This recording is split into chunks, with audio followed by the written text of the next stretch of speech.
I don't know if this is a common thought, but do you ever just sit there and think, well, what happens when I die, you know? Yeah. So I feel like the number of lives you can touch increases the meaning, for me at least, of the life, and I found a way to do that with a lot of people. Yeah. So creating content is both satisfying, but also I would do whatever it took to make sure my wife, kids were safe and looked after.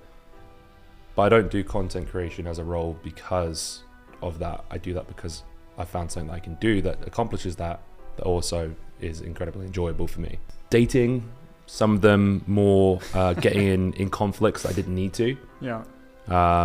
Getting in fights sometimes. Those are the things that keep me up. But because I made those mistakes, that's why I'm probably married to my wife, because I made those mistakes and I learned from them and I learned what I needed and what I needed to give as well. Yeah. But also conflicts. Like, I often think about this. When I was 20, I used to go to bars and just get in fights all the time.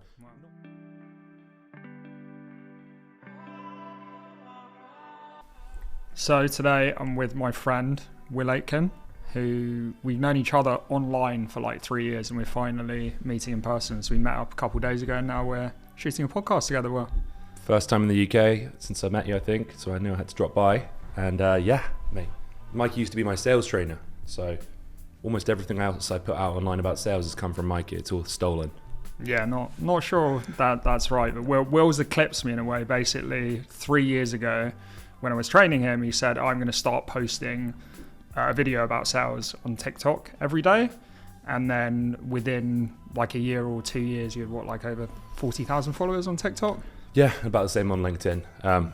In that time though, I will say, I did get one account to 100,000, but obviously I left that company. But I was a lot more proud of that one, to be honest. Wow. It was the sales feed one.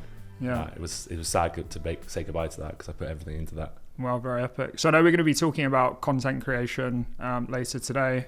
Will is currently the head of social, a company called Lavender. They're incredible on social media. They're like all over it. So you can learn a lot about like brand marketing from them.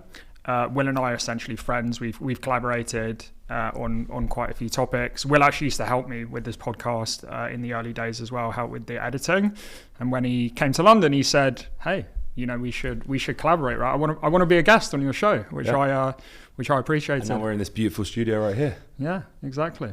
Take that, other guests who didn't get the studio. I think this is only the second time we've done an in-person one. But yeah, Will, I think I was saying one of the things we've been asking at the start of the show, we talk about this in sales, right? Which is like the problem, right? Yeah. So every story has a problem. I love The Lion King, so I always say around like Scar in The Lion King. Without Scar, you don't have a villain. Right. You need a villain in your story. But maybe we could start with your own life. What have been like some of the villains in your story? Some of the problems you've had to face. Yeah, so I'm a big believer in the same concept. The mistakes you make are literally what make you what you are. My dad actually often says to me, if I could give you anything in life, it wouldn't be money, it wouldn't be, success, it would be my mistakes, because then you wouldn't have to make them yourself. But you do often actually have to make them yourself. People can tell you, you can listen, you can read all the books in the world, but those mistakes are often what gives you what you get and what you go for and what you make from that. So biggest mistakes in my life, or biggest challenges I've had, I would say the biggest challenges, and it's probably a challenge and a good thing as well.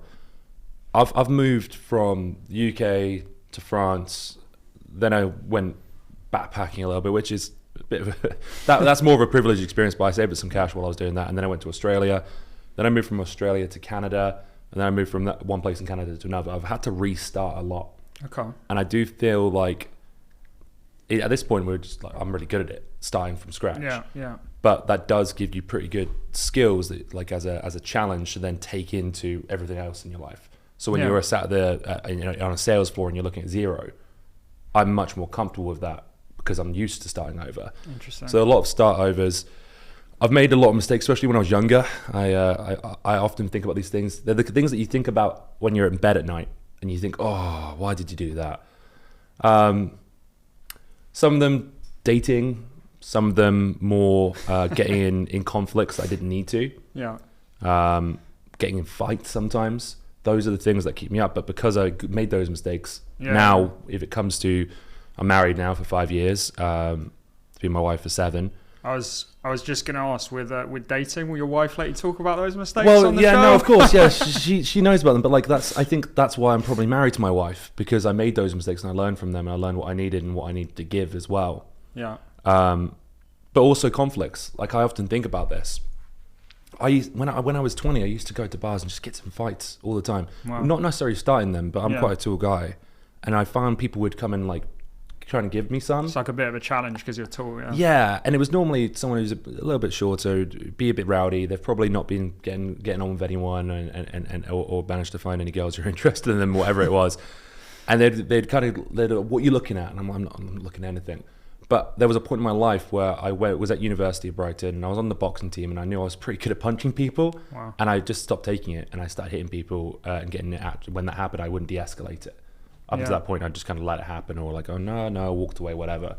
And you see these stories online of people who are like one-punch murderers, one-punch killers, right? Wow. And I often think about those moments. If one of those had gone wrong and I hit the wrong person the wrong way and they'd fell down, I could have ended up in jail. My entire life would be ruined. My kids wouldn't have a dad. They wouldn't exist. Would have never met my wife. Would have never been able to do anything. So a lot of those things are the ones that keep me up at night. But as a result, now when I find those situations, I know, and I've thought about that, and I've matured enough to think that was a really bad idea. Would have been better exiting the situation. And now I know to de-escalate, not get in that point, right? Get away from it, because I think about them almost like once a week. I'm like, oh, that one with the table was nearby. What if he had fell down and hit his head? That could have been the whole life over, right? So those are some of the ones that keep me up at night. But the main I'd say challenge is that restarting, and I think that's what I've been able to take the most into every other aspect of my life. Maybe we can talk about like specific instances, because I'm someone like you. I've lived in a few different countries, right? And I know when you're first living in a country, even at university, I was thinking about this the other day when I first got to University of Nottingham. I grew up in London, which is obviously a very busy city. Yeah. I was in this campus, and eventually after a few months I got used to it, but I was like almost like a bit depressed in a way, right? And I was thinking running was a thing that helped me in that situation. But anyway, imagine you've had situations where you felt quite lonely when you've gone to city. So one, is that the case? Have you felt lonely in new places? And two, if so, like how did you get out of those situations? So up until the more recent moves, now I've been in Canada, like I mentioned, about 5 years. I never really stayed anywhere that long.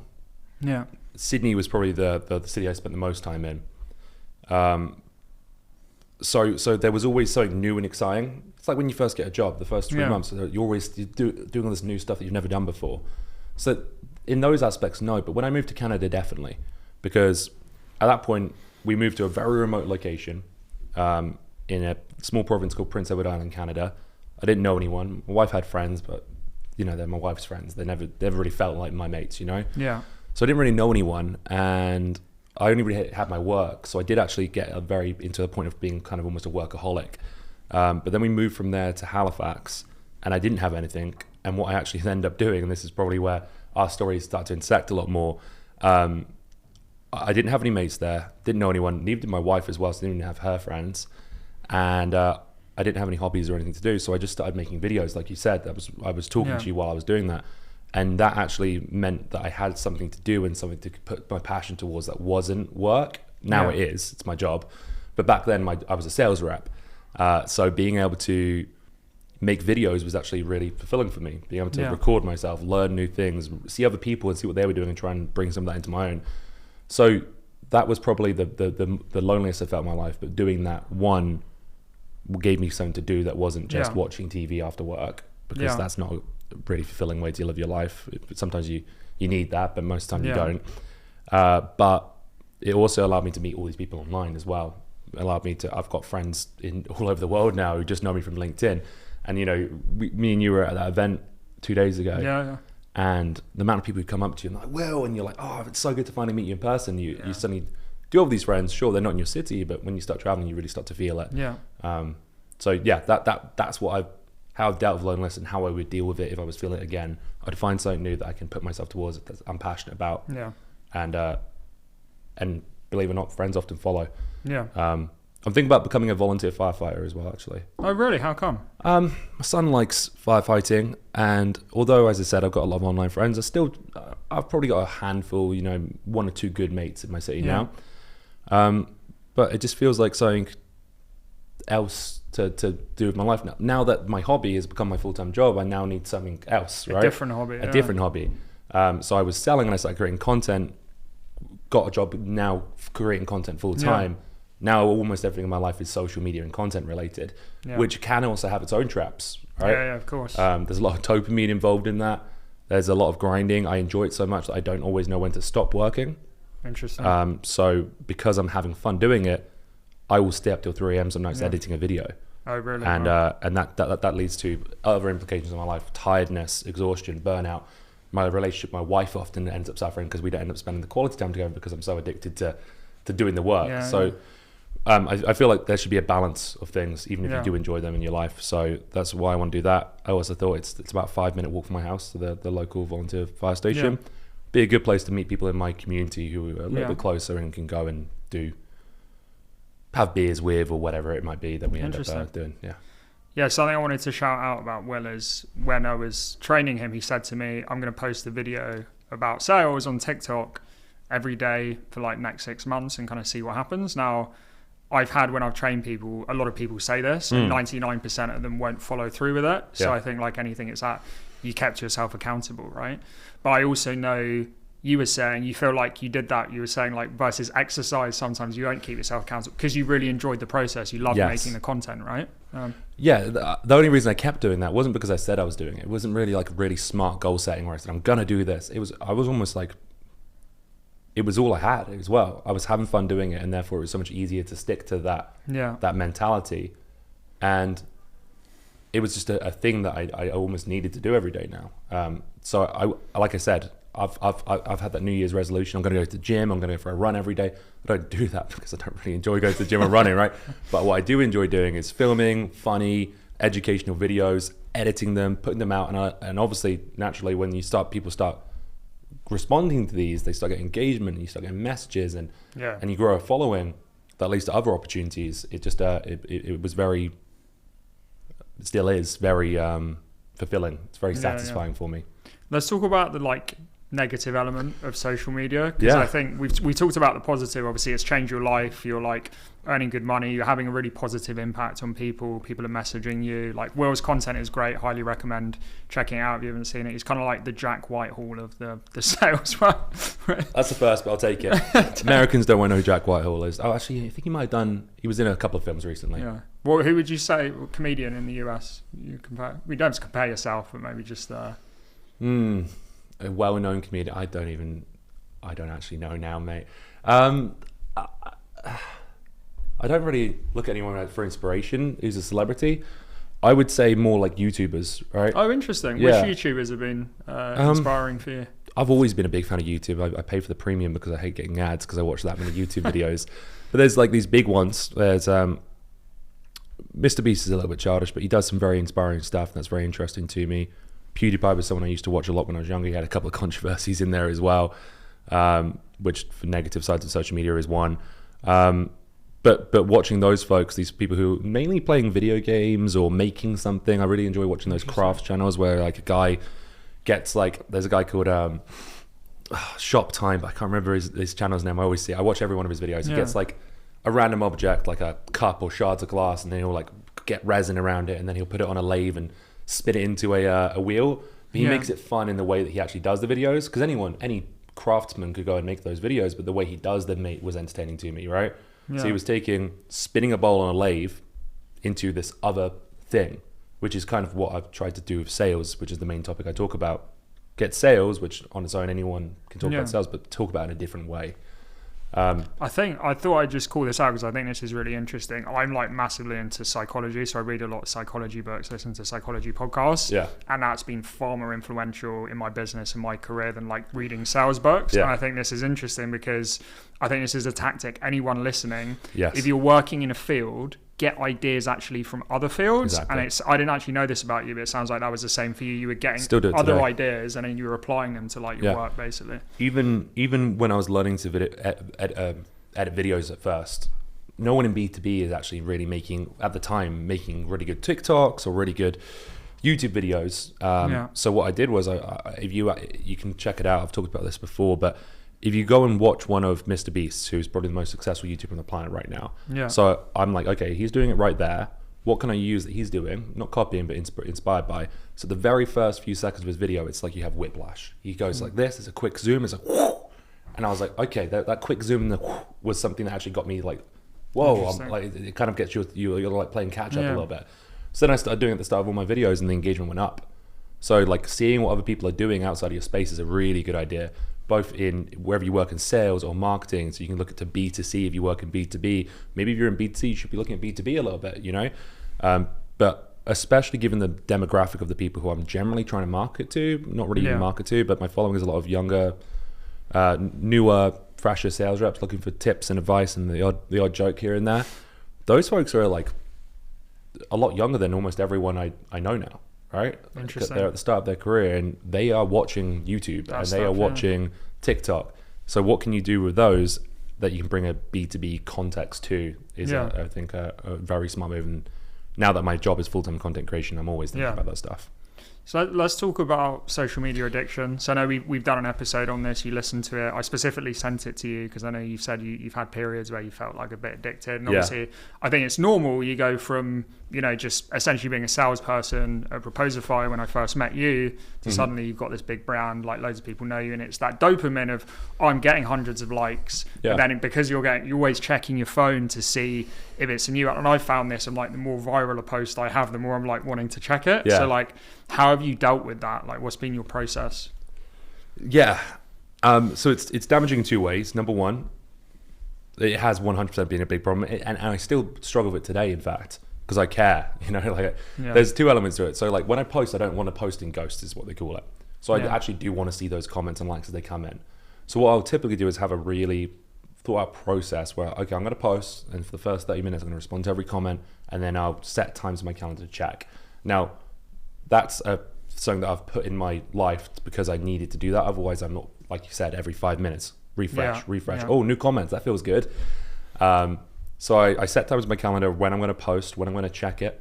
And that's just part of the process. It's my job. I need to do that. If you're not replying to comments, you're kind of just not really getting involved. You're not building a community, you're just kind of building a audience. You're preaching rather than conversing. Yeah. And people much rather with someone who's going to take the time to come back to them, right? Especially if it's a nice comment. However, in life, having a mobile phone that is ding, ding, ding, dinging is tempting. Yeah. So especially outside of working hours. So in working hours, it's more of a productivity issue. If I'm checking that too much, well, what am I going to be doing? I'm not making whatever I need to do next. Something's got to drop if you're spending time doing that. Now, outside of the working hours, you go and sit down on the couch with your wife who you haven't spoken to all day, who's been with a kid, looking after him or her, depending on which one she had. And I'm checking my phone. Well, that doesn't lead to very good quality time with the people who matter in my life, including my kids. Sometimes I would find myself, looking after them. They're playing in their playroom, and I'll just look at my phone and zone out because I'd rather look at that than actually spend time with my kids and make memories, because this is a short-term gratification. It releases that dopamine in your brain. It's a chemical. So for that, I've set boundaries now about what times I would check after work hours. And it helps to have some accountability because my wife will call me out for it. So I make sure that when I'm saying that I'm going to spend time with you, my kids, whatever, that is not a time where I should be fully present. That's it, because otherwise they grow so fast as well. And especially my oldest child, Archie, is 3. He was around 1 when I started doing this. There was definitely some times where I've missed stuff in his life or seen him grow too quickly because I wasn't paying enough attention. So that's something that's really important for anyone who spends time on social media, whether you create or not. These platforms are designed to keep your attention, and something else has got to lose attention for that. And if that's something important, like your family or your job, then that's a big problem. Yeah.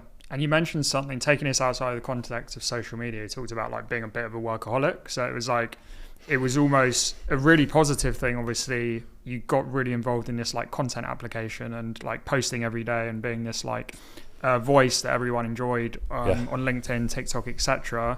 But at the same time, you were like a workaholic. So I think there's that. Obviously, a lot of this podcast is about balance, right? Yeah. And I think when you were involved in the podcast with Michael Chapman, talk about workaholism. Yeah. And it's like, how do you find the balance between like working really hard at something, right?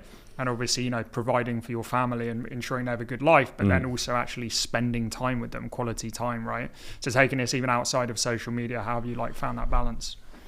I think a lot of that comes down to expectation setting and planning. If you don't go in with a plan, then it's really easy to keep working. Yeah. But if you can make an agreement with the people who are important in your life or the things you need to do, and it's, I need to make sure I do this now because this week's been chaotic. But time blocking is one of the best things you can do for both your productivity at work, but also then to make sure that other things get attention as well.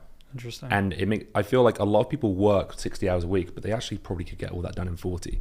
True. So they're not being as effective as they can. True. Because realistically, we need to do our jobs and we need to do them well. Yeah. But we can do that in less time if we set the right expectations and manage our attention better, the focus. You can get as much done as you would in 60 hours if you just go in with a plan and you're not getting distracted by notifications there or making 2 cold calls and then going and looking at email, right? Yeah. If you can do that, you'd be surprised how much you can accomplish. Everyone overestimates what they can do in a day, but underestimates what they can do in 30 minutes. Yeah. So back when I was in sales, this actually, I didn't take this with me into that next role, but a sales author, one of the first sales books I read was called Fanatical Prospecting by Jeb Blunt. And a lot of that stuff has become somewhat dated. Sorry, Jeb, if you watch this, but he's probably not got time for it. But one thing he says in there is all about doable doses.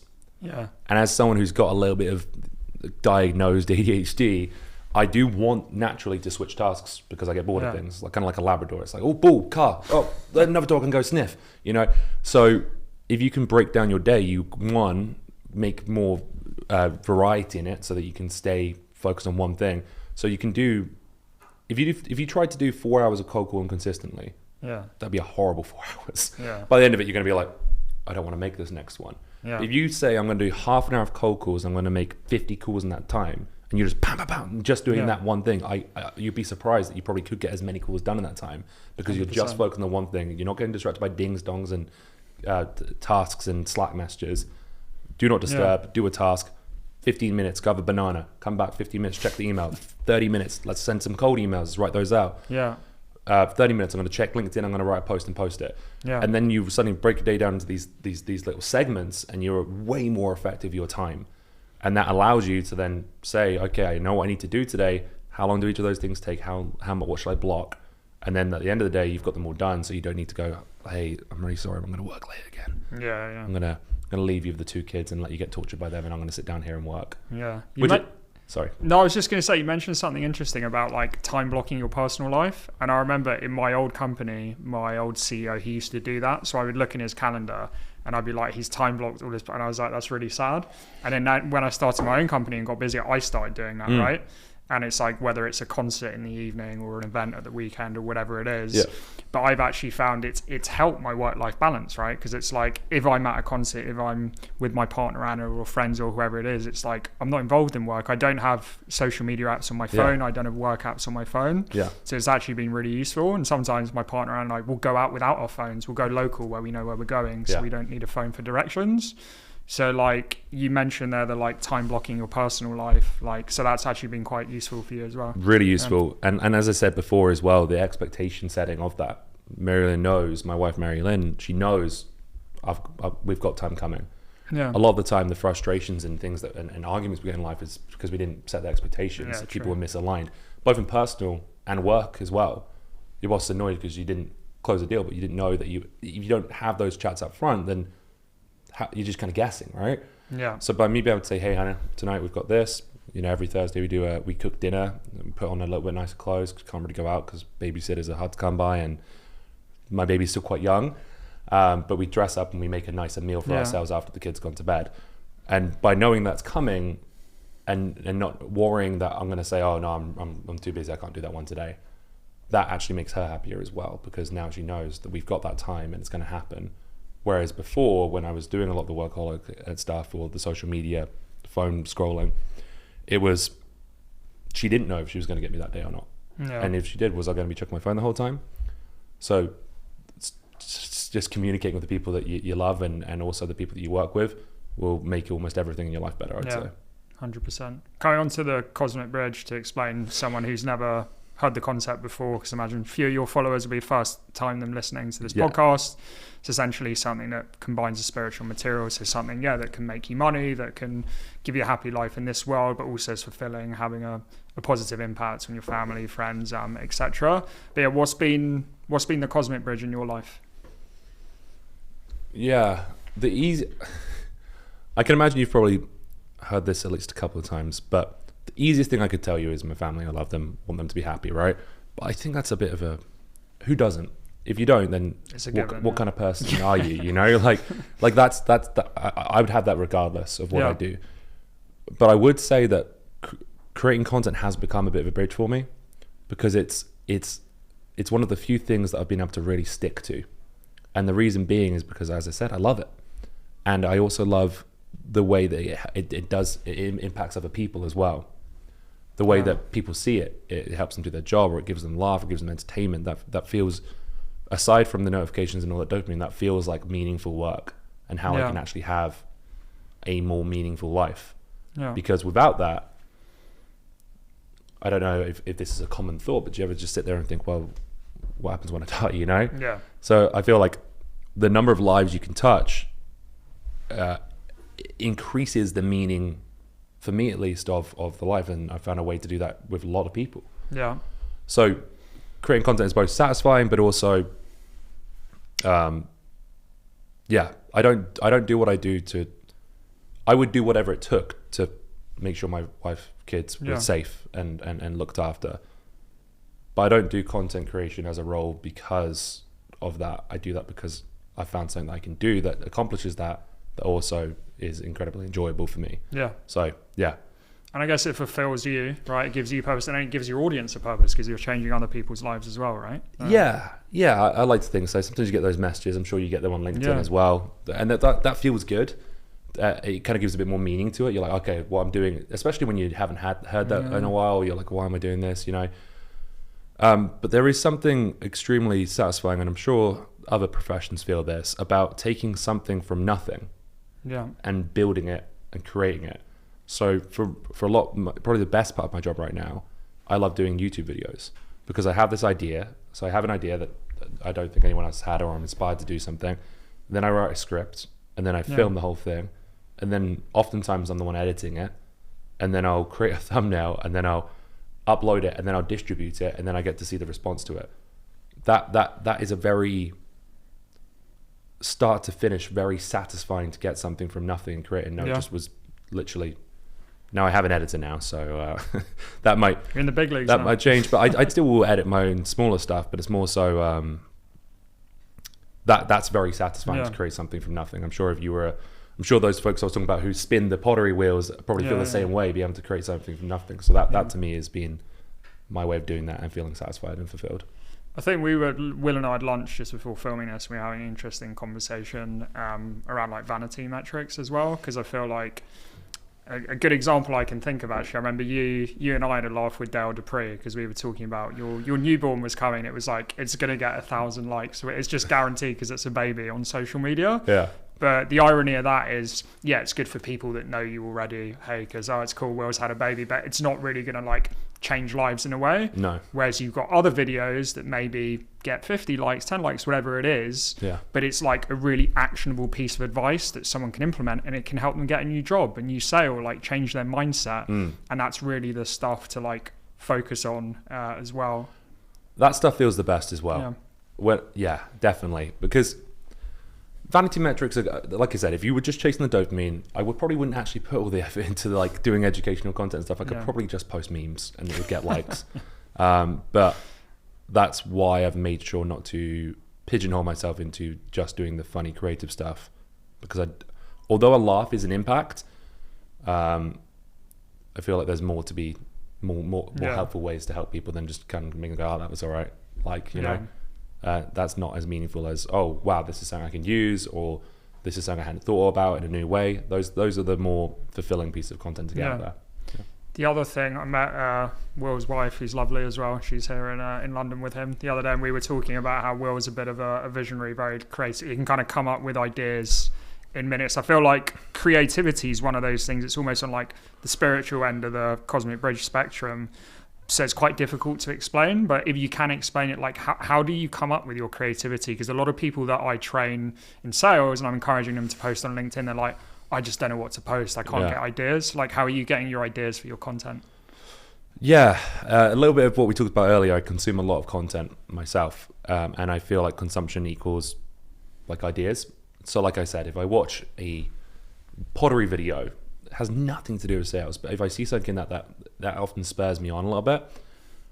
Yesterday we were at this event, and me and a couple of my colleagues, we were walking, and we said, let's go try and get a shot of a video down by the River Thames. And I saw this beach, and it really reminded on the River Thames. So not a beach that you actually want to spend any time lying on or swimming in. But I saw it, and it really reminded me of the One Direction, What Makes You Beautiful video. I was like, how funny it would be if we did a cover song of One Direction, What Makes You Beautiful, but we all like pretend to be One Direction. Like, I didn't cut that. I don't know if that's creativity or really just remembering stuff and then looking for, always thinking about it is probably, it's an always on inspiration thing. So I still think about a lot of the things, like even the one-liners that you fed me when you were training me, that have stuck with me, that still inspire me to make different pieces of content today. So really paying attention and consuming content and knowledge and listening to other people with intention, I think that's a muscle in a way. So creativity is one of those skills you can't teach or people are born with, but I never would have considered myself creative until people started calling me creative.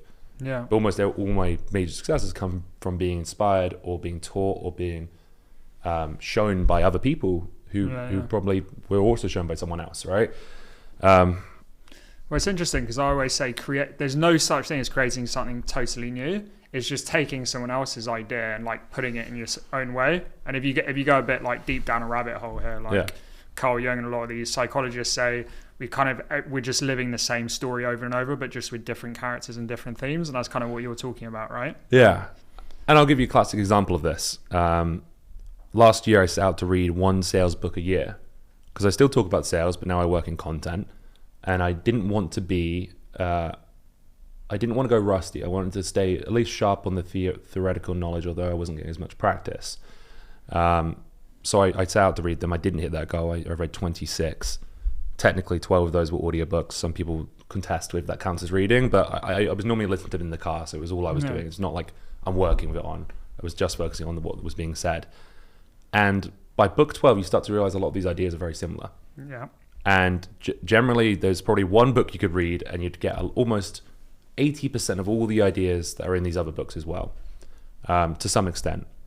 And I don't believe all those authors completely came up with those ideas from scratch. They were trained by someone. Yeah. They read one of the other books, maybe.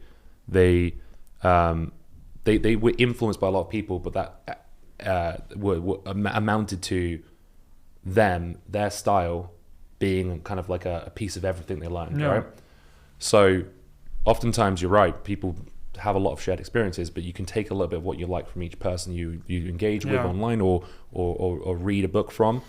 If I read every single one of those books, in fact, and did everything in them, I wouldn't even be selling, because at that point, like there's so many conflicting ideas, but there's also a lot of the same ideas, right? So your style of creating content or doing your work or selling shouldn't be based on one thing. It should be your style, but that is often going to always include other elements of other people that you've been inspired by or taught by. It's interesting what you talk about, like your style, and I think it comes into a thing of what I'd call like authenticity in your content, which I think is really important because there's so much fakeness on social media and in general in like the press, right? So putting your own spin on it.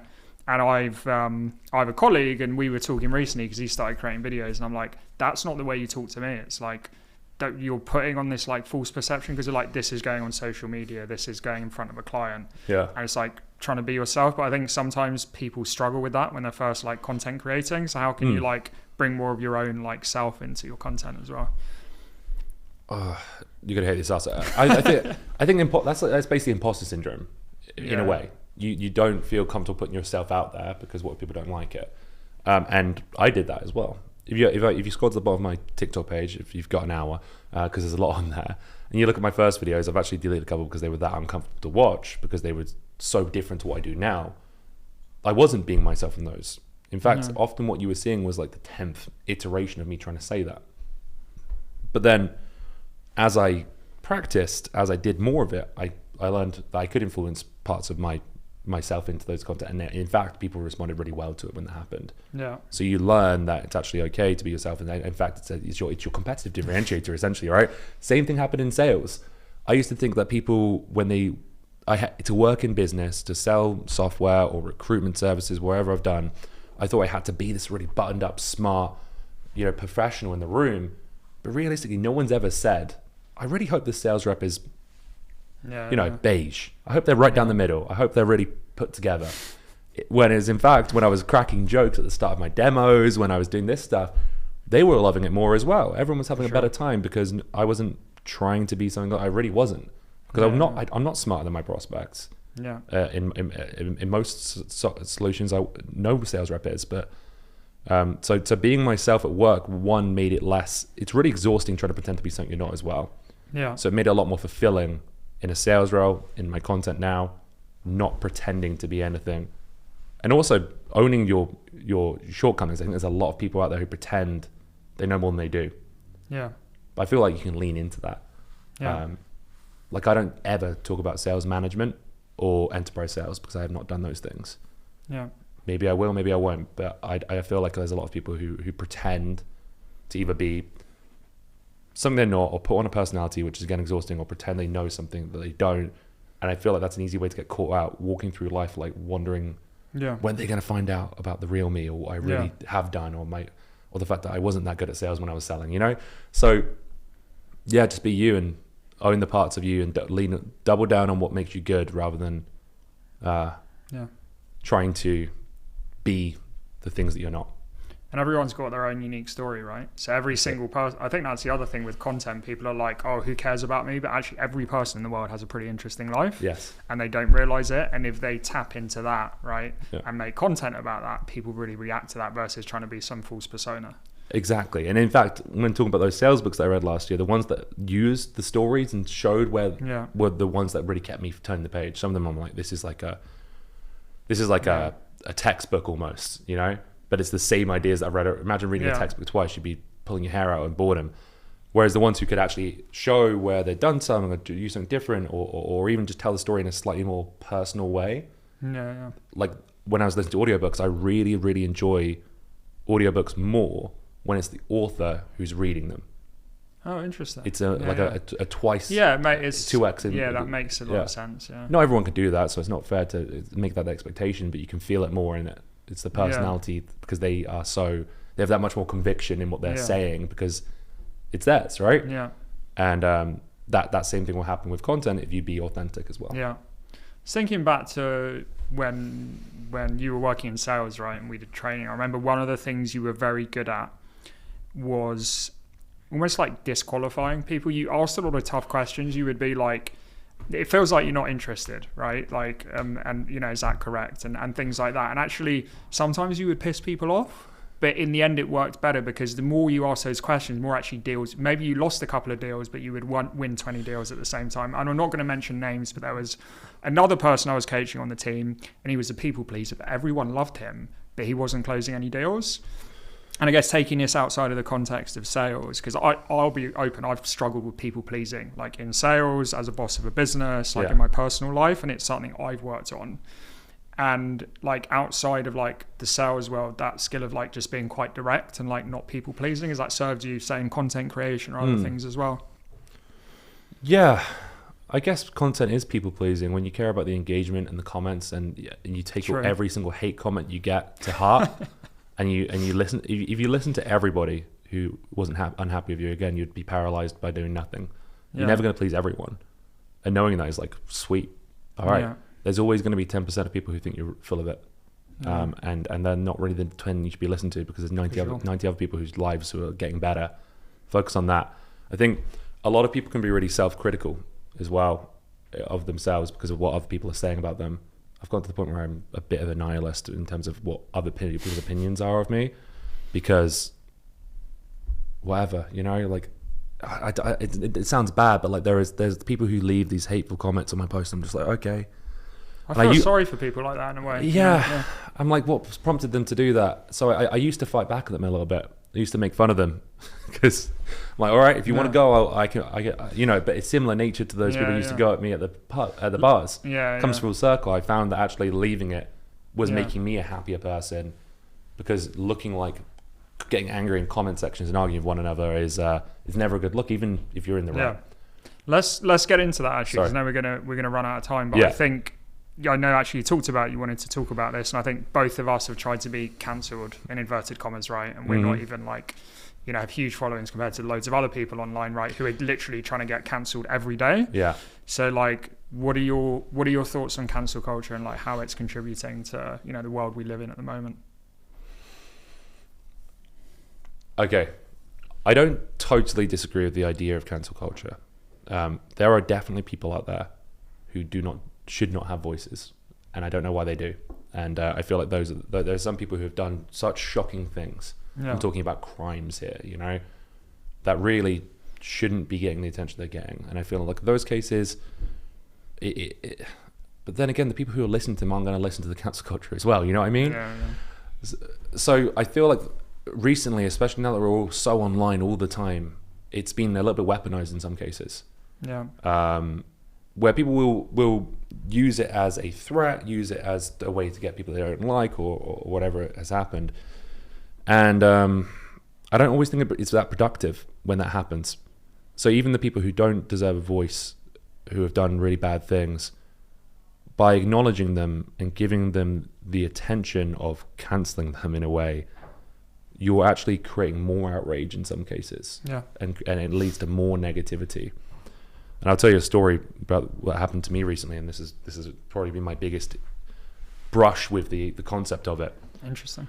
I got added to a list of like top 10 influencers in sales to follow, and I'm sure you get on these as well. It's like one every 2 weeks. So normally I just go, thanks for adding me. I'm not going to look at it.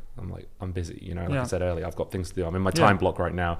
I've got 10 minutes to look at the rest of the notifications. I say, thanks for adding me, appreciate it. The person did come back and say, hey, would you add anyone to this? And I said, let me look at it. So I clicked on it, I was like, oh, it's 10 white blokes, right? In B2B sales, that has been the demographic for a long time. And there was two options I could have done there. I could have said, you've made a list of people who is not inclusive and is going to make women and people of color and people from LGBTQ backgrounds outrage. And I could have gone after it. But I decided that I wasn't going to do that because, one, I didn't have time. But two, I just didn't feel like it'd be that productive. And that is a negative conversation to have. So instead, I just tagged 5 women in sales who I respect, who I love the content of, and said, I would consider adding these people. So I didn't say your list is bad. But I did send him a DM just saying, heads up, this is what I think people are doing. Now, that's a lot of the time what this could have ended up being, a DM. Because what I actually found out, he didn't even think about it. And I think the reason I empathize with him, because it's a stupid kind of mistake I could have made a few years ago before I knew any better. And I wish someone would have just told me, hey, this is how that makes people feel. Here's what I'd recommend. So I just sent him a DM and said, hey, I would add those folks in there, and I'd maybe rearrange it because they added them and then they added them at the bottom. And I was like, no, you got to mix it in. And I said, just so you know, that's how when people see that, it can make them either feel unwelcome, uninvited, or someone who's considering maybe even a career in sales might not feel like they're even able to because they've seen all this list of the same people. Now, someone else was took a bit of a different approach. I got added to a thread, like a chat, and they said, this is outrageous, we should make a post about this person and call it out. And I didn't really want to be involved in it because I'd already sent them a message. So what's that going to achieve? It's actually just going to... Well, I think that's what I mean, because then he did make a post, this person, and all the people in the comments were just angry. Everyone was angry. There was no positive movement there, you know what I mean? It made a bunch of people angry. Had I had not had that conversation with the guy and understood him and him actually listening as well, because he was open to listening, that could have even made him double down on going down a really hateful path. It might have actually put him off trying to be better. Anyway, so he made this post about him and he said, will you engage? And I said, I will not engage in that. I don't believe that was the right approach to this case. So this person said I was a fake ally. I don't call myself an ally because I think that's not really I think that it's an ideology, not a label that you should give someone. You can just be a good person or a bad person. And then when I got my newest job, I think this person was quite interested in that job as well.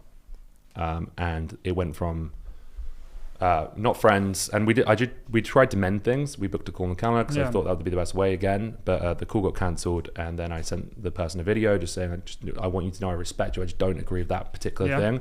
I agree with the idea in general, that list was bad, I just don't feel that was the best way to handle it, that's all. And there was this long message. So when I got the new job, and I think they wanted it themselves, it got really crazy. So for like a week, every week, or sometimes multiple times a week, they would make a post that didn't name me, but did enough that anyone who knew me would know that it was about me. Talking about, it said, homophobic, racist, misogynist, all because of that situation. And I think they were probably dealing with some stuff themselves, to be honest. And that was probably fueling that, and it was probably being directed to me, but I just didn't feel like that was a productive conversation. And I asked someone else who's part of one of those communities what I should do. I asked a couple of people, mainly my wife, and a couple of folks who are kind of not, who are more involved in those things, what I should do, and they said just don't acknowledge it, and I didn't. And there are times where I really wanted to, like let's just put the full context out there, because there wasn't any context. If you see that, you don't know the story behind it, you might assume the worst. I think you 100% dealt with it in the right way. And there's a concept I always talk about just related to communication called show versus tell. And I think your reaction of showing versus telling, saying, hey, not like, oh, you should be cancelled, your list is terrible, but here's a list of people I recommend adding, that's showing, celebrating those people, which is the aim, versus saying, hey, let's cancel this guy because of this list. The 5 people I tagged as well, I didn't want to tag them and say, hey, you should add 5 women just because they're women, right? I didn't want to say that, because that downplays their success, and I actually think they make incredible content. I would have put them on the list anyway, right? They were just the 5 best people I could think of who weren't part of the group who were mainly taking up that list. That would have been mean to them in a way, I think, to say that they should only be on the list because they are women in sales and of color was not also the right approach. So they deserve to be on that list more than anyone else on there. Regardless of the rest of the list demographic, you know what I mean? So by not saying I didn't want to take away any credibility from my friends, the people who I engage with, who make great content, but also didn't want to attack anyone as well. Last question, because we're going to wrap up here in a minute. I always ask, what advice would you give to your younger self? But I put it in a context, right? So let's imagine you fighting. I don't know how old you are when you're fighting. It makes me cringe at myself 20 again. Years old. What, drinking, fighting, whatever. Like today, successful Will Aitken sitting here. What would you say to that person? I don't know if they'd even listen. Everyone always says that as well, which is funny. Because the person I am today am that because of those mistakes, right?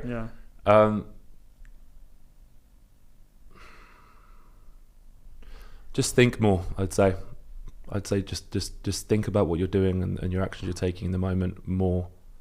Have a bit more patience. I think a lot of those things that happen were due to a reactive nature. That said, the only reason I'm not as reactive now is because I've learned from the mistakes that you need to take a second. Also, all the bad decisions I didn't think about enough. I'll ask another question actually before we finish. All right, go on. Because I think it's easy, and I listen to all these podcasts with I listened to Sadhguru, who was talking about, it's all about how you react. It's not about, you can't blame the other person, you're the person that's reacting, whatever energy they give to you. But it's quite difficult. So let's imagine now, let's imagine it's like the Lavender after party after Sasta, and some guy comes up, maybe the person you're talking about is trying to cancel and they want to literally physically fight you. Like, how do you stay zen in that situation, So immediately as you said that, I was thinking of the implications of not being zen.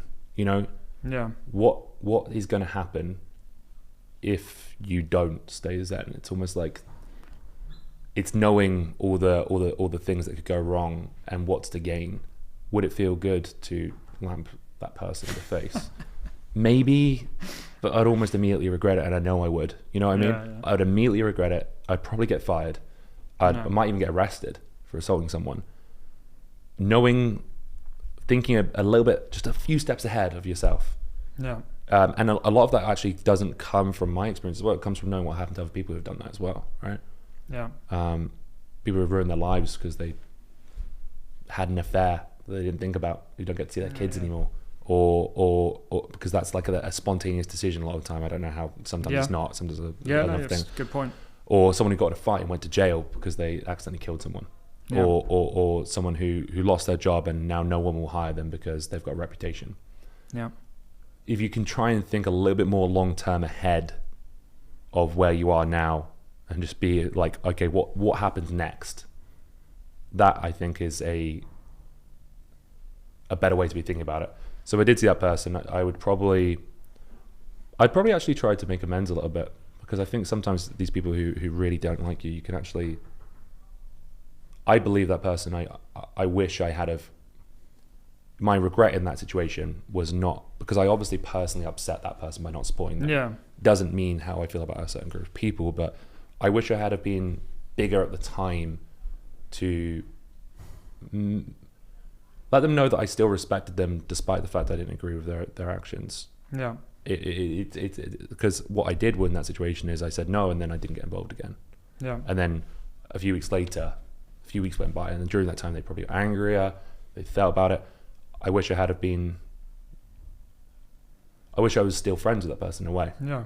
And the only reason I'm not is because I didn't go ahead and take actions myself to try and fix things afterwards. Yeah. Would it work? No, but I could still say I tried, right? Yeah, yeah. Now it's really fuck on. Yeah. I still sometimes think I should, and then someone else tells me I shouldn't. But hey. Yeah. Well, I think it's a great way to end the show. Any other thing I was going to ask, obviously we'll put a link to your LinkedIn, TikTok, etc. Any other resources you got coming up you want to send people to? Let me just think. Give Mikey a follow. He's a good sales trainer, I can tell you that. So there's one, but I'm sure most people who listen to this know about that. Mikey is Michael Hansen, by the way. I call him Mikey because we're cash.